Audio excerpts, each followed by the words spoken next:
Washington, President Joe Biden will meet Friday with family members of WNBA star Brittney Griner and former Marine Paul Whelan as the White House continues to push for their release from detention in Russia, said White House Press Secretary Karine Jean-Pierre. The meetings with Griner's wife, Sherelle, and Whelan's sister, Elizabeth, which will take place separately, will be the first between Biden and the family members, though they spoke to them by phone in July. In the meeting Friday, Biden will discuss his continuing commitment to bringing their family members home safely. Jean-Pierre said, "As we have said before, we believe that Russia is wrongfully detaining Brittney and Paul under intolerable circumstances."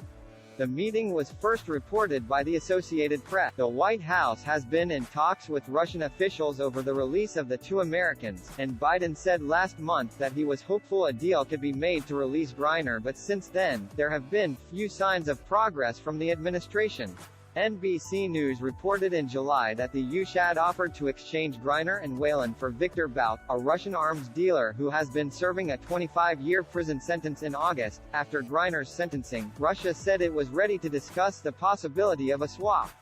The Russians always want numerical parity, in other words, for the US to trade two people in exchange for Griner and Whelan, but Thursday night US officials say the Russians have not come up with a serious counteroffer. The US and Germany, meanwhile, have categorically rejected suggestions in Russian state media that Vadim Krasikov, a Russian convicted of a political assassination in Berlin, would be turned over by German authorities as part of a deal.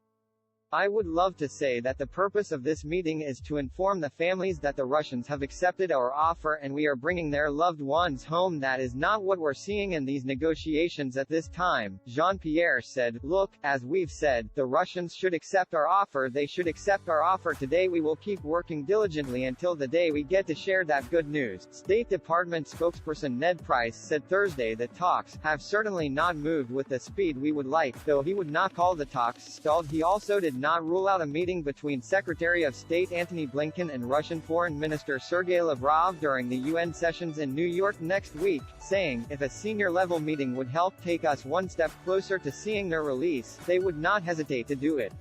Griner was sentenced to 9 years in jail by a Moscow court last month, and her defense team is appealing. Griner was arrested at a Moscow airport on Feb 17 after authorities said they found cannabis-infused vape cartridges in her luggage. Whelan has been detained since 2018 and is serving a 16-year sentence. The U.S. government has said both have been wrongfully. The meeting comes shortly after reports that former U.S. Ambassador to the United Nations Bill Richardson, who has been involved in past hostage negotiations, was in Moscow this week. Richardson did not coordinate his visit with the US Embassy, the State Department said at a briefing Wednesday. Price suggested private efforts could interfere with ongoing talks. "Our concern is that private citizens attempting to broker a deal through the established channel is likely to hinder the efforts that we have undertaken to see the release of Paul Whelan and Brittney Griner," Price said. This article was originally published on NBCnews.com.